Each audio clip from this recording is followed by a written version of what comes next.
एवं आज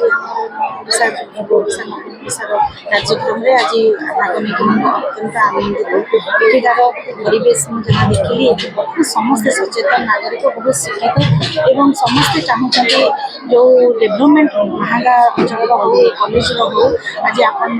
देखिपारे आज एठार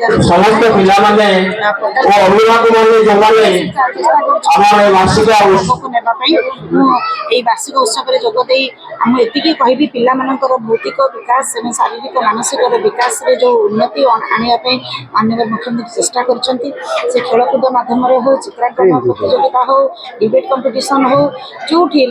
सब पाठ पढ़ा हो सबुत से आगुआ रुहतु और आम देश जाति को आग को निहतु सब प्रयास रही आम युवपीढ़ी मान प्रोत्साहन निश्चित भाव में मिले से आहरी आग को बढ़े एवं एठार विधायक जो अच्छा पट्टा जना महोदय सब विकास में जो प्रयास जारी रखिंट ए कॉलेज उन्नति निश्चित भाव से बहुत चेष्टा करी कॉलेज को आगे को नहीं आहरी यार उन्नति कामना करी प्रभु जगन्नाथ।